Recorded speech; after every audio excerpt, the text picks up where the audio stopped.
In this video, I'll go through adding, subtracting, multiplying and dividing fractions, including with mixed numbers. If you're revising, I'll scroll through the questions for you to have a go at first. There's 1 and 2. And then question 3. And question 4. Okay. The method's there for you if you want to read how to add or subtract fractions. I'll take you through it with these examples here anyway. So example 1a, we've got 2 sevenths and we're adding 3 sevenths. The denominator is the same, so we just have more of that fraction. We've got more sevenths. We've got 2 sevenths plus an R3. We've got 5 of those sevenths. And that's it. In part B, we haven't got the same type of fraction, so we need to get a common denominator. We need to find a number that 9 and 3 go into. And 3 goes into 9, so we can just change the thirds into ninths and keep the ninths as they are. To get from thirds to ninths, you need to multiply by 3. To balance it, we need to make sure we do what we do to the top, we do to the bottom, and vice versa. So 3 times 3 is 9, 2 times 3 is 6. If you have 6 ninths and you add another 1 ninth, you've got 7 ninths in total. Part C, we need to get a common denominator here. That's the number that 5 and 4 go into, which is 20. To change from fifths to 20ths, you need to multiply by 4. 3 times 4 is 12. To get from quarters to 20ths, you times by 5. 1 times 5 is 5.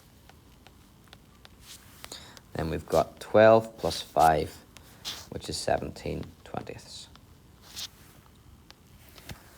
Number 2, we have 9 elevenths minus 3 quarters. Our common denominator with 11ths and quarters would be 44. To get from 11ths to 44ths, we times by 4. So 9 4s are 36. To get from 4 to 44, we times by 11. So 3 times 11 is 33. And then 36 minus 33 is 3. Then this is the first one where we come across mixed numbers. There's 2 approaches. You can deal with the whole numbers together and then the fractions together. I'm just going to stick with the method of making them improper first. It creates less potential problems, I think. But there's an argument for using both. Anyway, if we change them to improper, you do 3 times 1 is 3 plus 2 is 5. So you've got 5 thirds there. And then 2 and 4 fifths. 5 times 2 is 10 plus 4 is 14. So we have 14 fifths. Thirds and fifths, our common denominator would be 15. Then to get from thirds to 15, so we times by 5. So 5 5s are 25. To get from fifths to 15, so we times by 3. So 14 times 3 is 42. If we add those together, we're adding the numerators, we get 67. You'll notice that is improper. 67 is bigger than 15, so we need to see how many times does 15 go into 67. Well, 15 times 4 is 60. So it'll go in 4 times, and then there'll be 7 left over, so 7 15ths. Part C, we've got 3 and 1/6 minus 2 and 3 quarters. So 3 times 6 is 18, plus 1 is 19, changing that to an improper fraction. 2 and 3 quarters, 2 times 4 is 8, plus 3 is 11, so 11 quarters. Now, so far, usually, to get our common denominator, we just did 4 times 11, 44, 3 times 5, 15. But a better way is sometimes to find the lowest common multiple. It gives us less work to do in the long run. So the lowest common multiple is 12 here. So to get from 6 to 12, we only have to double it. So 19 times 2 is 38. And to get from quarters to 12, so we times by 3. So 11 times 3 is 33. And that gives 5 over 12 when we subtract the numerators. Okay, on to multiplying fractions. Again, you're told up here, but I'll take you through it. To multiply fractions, you multiply the numerators together and you multiply the denominators together. So you do 2 times 5 on the numerator and 3 times 11 on the denominator. 5 2s are 10 and 3 11s are 33. Part B, we've got 5 6 of 9 tenths. If you imagine having 3 sets of 10 to do, or if you're on the bench press 3 sets of 10, you're doing 3 times 10. 3 times 10 is 30. So 3 sets of, or the word of, usually in maths means multiplication. So we're going to multiply 5 6 by 9 tenths. Multiply the numerators together, 5 times 9, and denominators together, 6 times 10. Now that method always works, but when you've got a fraction, remember, if there's a common factor in the numerator and the denominator, we can divide through by that number. So 5 and 10 both have a factor of 5. If I divide 5 by 5, I get 1, and divide 10 by 5, I get 2. Then 9 and 6 both have a common factor of 3. If I divide 9 by 3, I get 3, and divide 6 by 3, I get 2.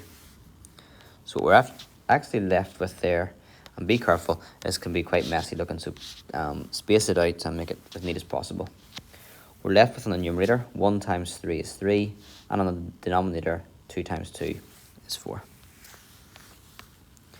Part C, we've got 1 3/5. That should be changed to an improper fraction first of all, which is 8 over 5, and the other one as an improper fraction is 9 over 4.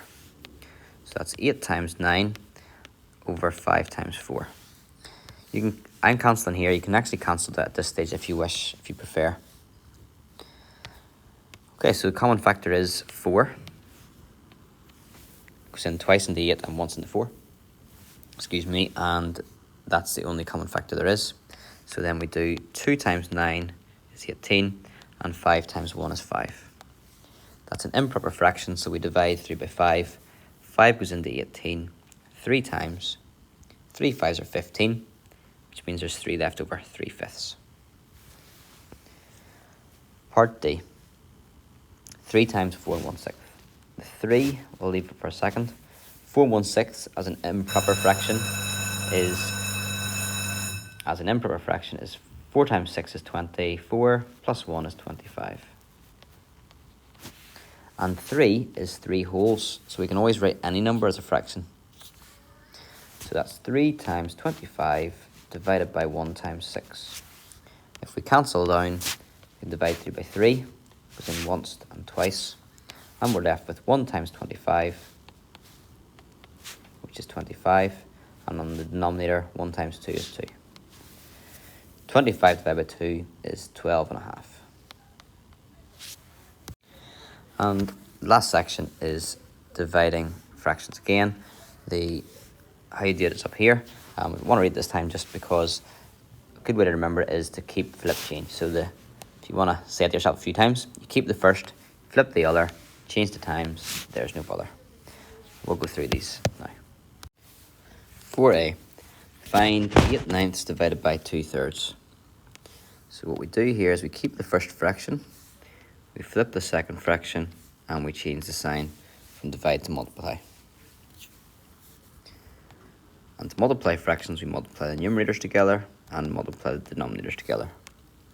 Where possible, we look for a common factor, and we divide through by that common factor. So 8 and 2 have a common factor of 2, so we can divide through by 2. 8 divided by 2 is 4, 2 divided by 2 is 1. And then 3 is a common factor, so we can divide 3 by 3 to get 1, and 9 by 3 to get 3. So the calculation now becomes 4 times 1 is 4, and 3 times 1 is 3. So 4/3, or 1 1/3. Part B, we've got 6 or 6 wholes. Keep the first, flip the second, and change the sign. So that's 6 times 10 divided by 1 times 9. There's a common factor of 3. Divide 6 by 3 to get 2, and 9 by 3 to get 3.